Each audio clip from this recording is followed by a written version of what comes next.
Welcome to the third segment in our tutorial series on doing time-lapse.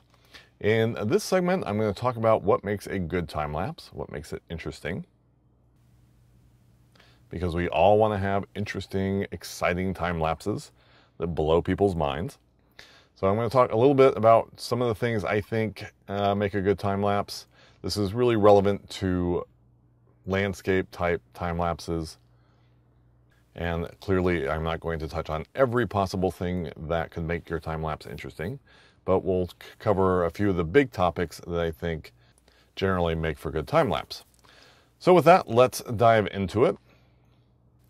Now, obviously, you want to have things changing. A 3-hour video of a brick wall is probably not going to be very exciting to pretty much anyone. So you want to have a variety of things changing in the scene. And the thing that I think makes the biggest difference is clouds. Now again, this is in reference to landscapes, but what's going on with the clouds is one of the things that really makes for a compelling time-lapse shot. So let's take a look at what I mean by that. So here we have a time-lapse of the San Francisco cityscape. And you can see that we've got some really dramatic clouds happening. It really adds a lot of visual drama to the scene and keeps people's eyes engaged as they're watching it and as other things are happening in the scene. In the beginning, there's not all that much. The water's moving, but the clouds are really the only thing happening in the first part of the time-lapse. But as it goes on, the city lights come up and it gets a lot more interesting. So clouds is something that can really hold your viewer's attention until the rest of the shot really gets going. Now these are pretty thick, low-hanging clouds. You can see some high-altitude clouds behind the low-altitude ones, but really the low-hanging clouds are really what's going on in this scene. However, generally speaking, I like high-altitude clouds much better than the low-hanging ones. And there's a couple reasons for this. The high-altitude clouds tend to have this gauzy type of look. And what's awesome about that is you get the clouds, but you get the sky coming through the clouds. So you can see what's happening in the sky, you can see the color changes in the sky, you can see the moon up here. Which is another critical thing for time-lapse, I think, is sun and moon, but talk about that in a moment. And frequently, if I see these types of clouds in the sky, it makes me want to go grab my camera and go shoot something. Because, again, these are just, you get all of the benefits of the clouds. They catch the light of the sun, so you get these really interesting colors, but it also shows the sky in the background. So you get the sky colors. And actually we're seeing the sky colors here. But if I back up, you'll see that the clouds catch the light of the sun here. And that makes for something that's very visually and beautifully interesting in the time-lapse. You're going to be able to see the moon.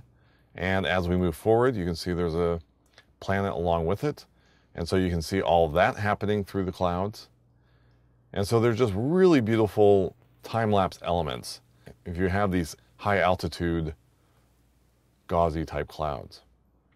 So that's something I really look for. And like I said, you know, if I see these in the sky, I know that I've got a potentially really great time-lapse shot. And I just need to go find the right subject matter to put the clouds behind. So clouds are really important to time-lapse and really can make or break a shot.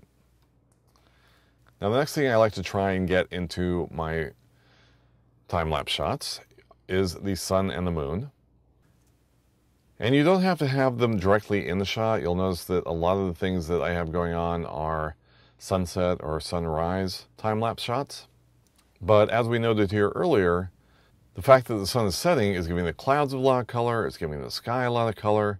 And so even if the sun is not directly in the scene, you need to be aware of what the sun is doing and how it's affecting all the other elements in your scene.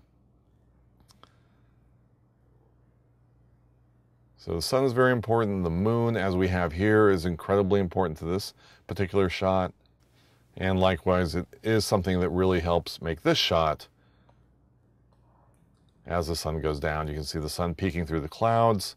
In this case, it's creating these beautiful shafts of light. See if we can find a frame where that's happening. You can sort of see it there. Yeah, so you got these beautiful shafts of light that are coming through the clouds from the sun, as well as causing the clouds to be all backlit. You do have to worry about the sun blowing out the areas where it appears. So you do have to be aware of a little bit of clipping, but when you're moving at 30 frames a second, that's not really so noticeable, and it just looks pretty awesome. And of course, as it sets, it adds some color in the background, and then the city lights come up, and the city lights start giving the clouds additional color. So this is a really nice combination of the sun and the clouds.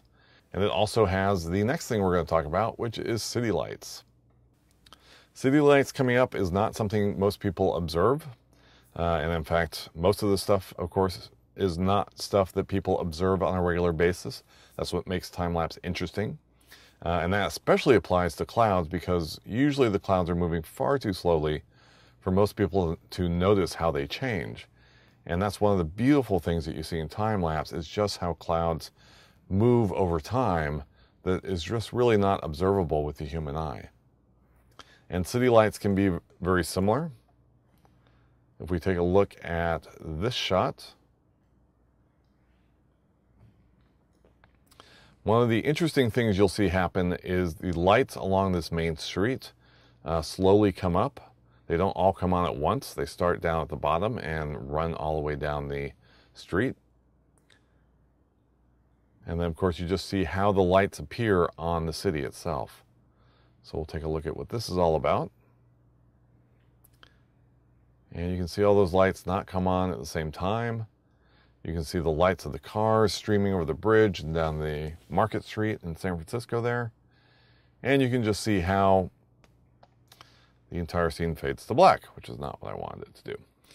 But you can see exactly how the city lights up at night, what buildings come on, how the different buildings slowly light up. You'll see City Hall come up first. You'll see the lights on that building come up, and then you'll slowly see the rest of the city just start to illuminate. So it's really an easy way of making time-lapse shots incredibly interesting, is if you have a cityscape, shoot it as it's transitioning from daytime to nighttime, and you'll have something that is just inherently awesome and beautiful. And the other thing to remember about city lights is that quite often the city will look different during the Christmas holiday season. There's a lot of the buildings have different lights on them, and quite frequently buildings that don't normally have lights have lights. And so the cityscape can look very different during the holidays versus how it normally looks the rest of the year. And in fact, this shot was shot during the holidays. And you'll notice that these buildings are all lit up. That doesn't normally happen. The Transamerica building does not always have the bright light at the top of it. These things mostly happen during the holidays. And so it can make for a much different cityscape if you're aware of how the lighting changes. So that's really about it. Obviously, there are many different things that can make a time-lapse interesting. These are just a few of them. Again, things that I think are particularly more interesting. People, obviously, in your scene are going to add a dynamic element. The problem with people is that they move extremely fast. And so it can make for a time-lapse that looks a little bit cluttered. But depending on what the people are doing and how they're moving throughout the scene, it can make for something that's very, very visually interesting.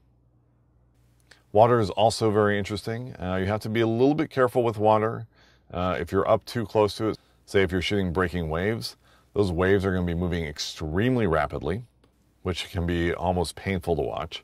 But if you do have something like this, again, if you watch the water in this shot, you'll notice that, again, it becomes a very visually interesting element. It's reflecting the lights, it's reflecting the clouds, and so it becomes a very dynamic component to the time-lapse shot.